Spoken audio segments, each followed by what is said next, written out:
Oi pessoal, tudo bem com vocês? Vim aqui hoje para falar um pouquinho com vocês das medidas que os empregadores, as empresas podem tomar, adotar nesse momento que estamos vivendo. O YouTube proíbe a gente de falar algumas palavrinhas Então, toda vez que eu falar bicho-papão, vocês já estão ligados do que é que eu tô falando, certo? Porque senão ele não vai entregar o vídeo pro pessoal, porque tem essa palavrinha. Então, vamos lá. Mas antes de tudo, não se esqueça de curtir aqui o link, de se inscrever no meu canal e também me seguir nas minhas redes sociais. Minhas redes sociais eu vou deixar aqui na descrição do vídeo para vocês poderem ir lá, seguir e também ter várias outras dicas que não tem aqui. Ontem foi publicada a medida provisória 927/2020 e o que ela aborda? Ela aborda quais as medidas que as empresas poderão adotar para que não fechem seus negócios, certo? Então vamos lá para algumas medidas. Eu tô aqui com o tablet e a gente vai pontuando as medidas e eu vou comentando aqui com vocês, tá bom? Vamos lá, primeira medida, o teletrabalho. O teletrabalho é aquele que o empregado vai ficar em casa, né? Exercendo a sua função, mas o teletrabalho ele só pode ser dado aquelas funções que são possíveis serem feitas à distância. Por exemplo, eu sou advogada, então eu tô aqui em casa em home office ou teletrabalho, que a minha função é compatível, mas, por exemplo, uma pessoa que é de serviços gerais da empresa, não tem como ela ficar em teletrabalho, né? Um ponto importante que a MP traz é que para colocar os funcionários em teletrabalho, aqui tá dizendo, ó, não vai precisar da existência de acordos individuais ou coletivos, dispensando o registro prévio da alteração do contrato individual do trabalho. Então, o empregador que quer colocar seus funcionários no regime de teletrabalho não vai precisar fazer um acordo coletivo ou individual do trabalho. Só que é muito importante fazer para deixar tudo amarradinho, bem registrado. Outro ponto do teletrabalho importante a gente destacar aqui é que se o empregado não tiver os meios suficientes para executar o seu trabalho em casa, o empregador vai ter que fornecer, certo? O empregador vai ter que fornecer os equipamentos em regime de comodato e pagar por serviços de infraestrutura que não caracteriza verba de natureza salarial. E na impossibilidade do oferecimento do regime de comodato, de que trata o inciso anterior, que eu li para vocês, o período da jornada normal de trabalho será computado como tempo de trabalho à disposição do empregador. Outro ponto interessante do teletrabalho é o que diz respeito aos estagiários e aos aprendizes, que ficou autorizado também que essas duas pessoas, os estagiários e os aprendizes, podem executar o teletrabalho. Uma inovação, concordam comigo? Vamos agora para a próxima medida que os empregadores poderão adotar nesse período que estamos vivendo. Antecipação de férias individuais. O que acontece nessa antecipação de férias individuais? O empregador poderá conceder férias aos seus funcionários que não podem ser inferiores a 5 dias. Essas férias têm que ser comunicadas com antecedência de 48 horas e os funcionários que ainda não tenham o período aquisitivo, não tenham feito ainda aqueles 12 meses de trabalho, que depois desses 12 meses que podem gozar férias, eles poderão gozar férias, porque é uma maneira excepcional. Então, o empregador poderá antecipar as férias de quem ainda não cumpriu o período aquisitivo. Outra medida dessa antecipação das férias, o pagamento do terço constitucional poderá ser feito depois, ou seja, a pessoa entra de férias agora e o pagamento do terço constitucional poderá ser feito até o final do ano. A antecipação das férias individuais deve priorizar aquelas pessoas, aqueles empregados que estão no grupo de risco de pegar o bicho-papão. Já estão sabendo que é o bicho-papão, né, gente? Pronto. Quem tá naquele grupo de risco, pessoas idosas que possuem já problemas respiratórios, asma, tuberculose, devem ter prioridade em ficar em casa. Então, as férias individuais dessas pessoas poderão ser antecipadas. Um ponto importante para a gente destacar aqui nessa antecipação das férias é que aquelas pessoas que trabalham na área da saúde, médicos e enfermeiros, os empregadores poderão suspender a concessão de férias. Já está sendo adotado, aqui na Paraíba pelo menos, as férias foram suspensas por 90 dias dos profissionais da área da saúde, justamente para todo o esforço, o reforço, toda a equipe que tiver aqui de médicos e enfermeiros estejam disponíveis para ajudar no controle do bicho-papão. E como fica o pagamento dessa antecipação das férias? Aqui na MP, eles falaram que o pagamento vai ser até o 5º dia útil do mês subsequente ao início das férias. Então, se eu comecei as férias hoje, dia 23 de março de 2020, o empregador poderá pagar minhas férias até o 5º dia útil do mês que vem. Então, até o 5º dia útil de abril. Se eu comecei minhas férias dia 15 de abril, vão ser pagas até o 5º dia útil de maio e assim por diante. Outra medida que poderá ser adotada pelas empresas é a concessão de férias coletivas.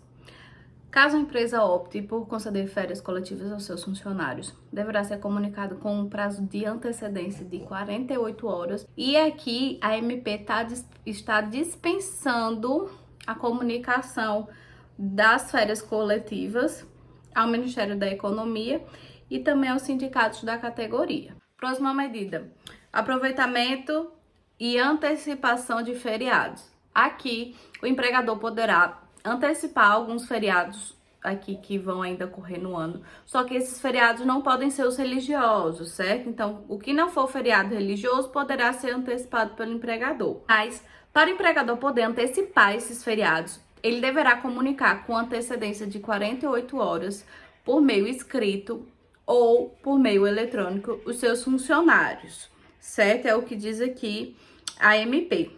E um ponto importante sobre essa antecipação dos feriados é que os feriados poderão ser utilizados para compensação do saldo do banco de horas, que vai ser o nosso próximo ponto que vamos conversar.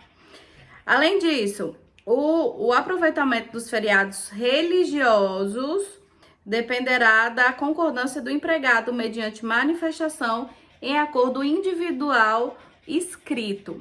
Então, feriados não religiosos podem ser aproveitados pelo empregador, independente da vontade do empregado, devendo o empregador comunicar com antecedência de 48 horas por meio escrito ou por meio eletrônico. Já se esse feriado for religioso, deverá ter a anuência do empregado em compensar, em reaproveitar esse feriado, e deverá ser feito por meio de acordo individual escrito. Vamos falar agora do banco de horas. Como a gente está num estado, assim, extraordinário, estamos vivenciando agora, poderão as atividades serem interrompidas. E o que acontece nesse período que o empregado vai ficar em casa, o empregado não pode fazer home office, o empregador não tem dinheiro para pagar e antecipar as férias. Como vai ser esse período que o empregado ficou em casa? Vai ficar por isso mesmo? O empregador vai sair no prejuízo? Nada disso. Aqui na MP estabelece que o banco de horas deverá ser feito por meio de acordo coletivo ou individual, formal, para compensação no prazo de até 18 meses, contados da data do encerramento desse período extraordinário que estamos vivendo. Ou seja, depois que terminar, que todo mundo se normalizar, voltar às atividades, o empregado terá o período de 18 meses para realizar esse banco de horas, que vai ser o quê? Ele poderá trabalhar no máximo 2 horas extras por dia para ir contabilizando nesse banco de horas que ele vai ficar devendo ao empregador. Além de poder trabalhar 2 horas extras por dia, não poderá exceder a 10 horas diárias. Então, o empregado vai trabalhar as 8 horas normal e vão fazer as 2 horas extras referente à compensação desse banco de horas do período que as atividades ficaram suspensas. Mas essa compensação do saldo de horas, ela deve ser poderá ser determinada pelo empregador e independe de convenção coletiva, acordo individual ou coletivo de trabalho. Então, o empregador pode, por livre vontade, entre ele e o empregado, determinar como será o pagamento dessas horas. E não precisa fazer convenção individual ou coletiva de trabalho. Vamos agora para o absurdo dessa MP, que é o direcionamento do trabalhador para a qualificação. Bom, estamos no momento de quarentena, em que todos estão praticamente em suas casas. Então, como o empregador vai direcionar seus funcionários para uma qualificação? E além disso, aqui na MP fala que esse redirecionamento para uma qualificação faz com que o contrato de trabalho do empregado fique suspenso por 4 meses. Ou seja, ele vai passar 4 meses sem receber salário. O empregador poderá manter o plano de saúde e também o ticket de alimentação. Mas ninguém paga as contas com o plano de saúde e ticket de alimentação, convenhamos, né? Então, assim, esse ponto aqui da MP eu discordo. Acho que é um absurdo manter a pessoa 4 meses para qualificação sem pagamento de salário. Outra medida trazida pela MP é a suspensão do pagamento do FGTS dos meses de março, abril e maio de 2020, com vencimento em abril, maio e junho. Então, esses 3 meses, os empregadores poderão suspender e não fazer o recolhimento e o repasse do FGTS de seus funcionários. Vamos agora para algumas medidas que irão influenciar os direitos previdenciários dos empregados. Aqui na MP, em seu artigo 29, diz o seguinte: os casos de contaminação pelo bicho-papão não serão considerados ocupacionais, exceto mediante comprovação de nexo causal.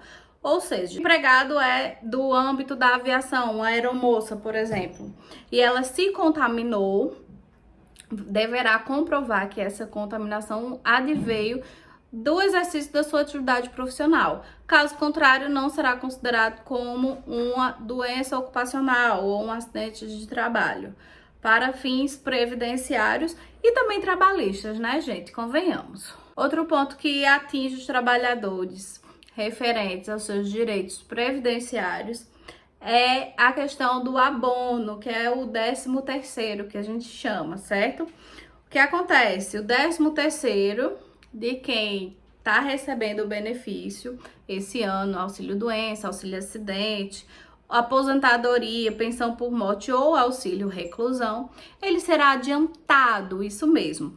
Então, a primeira parcela, correspondente a 50%, então, se uma pessoa recebe aposentadoria de um salário mínimo, metade do salário mínimo será paga agora no mês de abril. E a segunda parcela do 13º, ele vai ser pago juntamente com o benefício na competência do mês de maio. Então, se você é aposentado, mês de abril agora você vai receber 50% do seu salário do benefício e em maio vai receber mais 50%, que é referente ao 13º salário do ano. E por fim, se você recebe auxílio-doença, mas você não vai receber o ano inteiro esse auxílio-doença, você vai receber o abono anual ou 13º de forma proporcional, não vai receber o valor completo. Bom, pessoal, essas foram as medidas trazidas pela MP 927/2020 acerca de quais as medidas os empregadores poderão adotar para manter o seu comércio, né, gente? A gente sabe que esse momento é um momento muito difícil, tanto para quem é empregado como para quem é empregador. Então, a MP veio justamente para tentar dirimir essas dúvidas do que se pode e do que não se pode fazer nesse momento. Caso apareçam nova MP, novas leis, novos regramentos, eu venho aqui contar para vocês.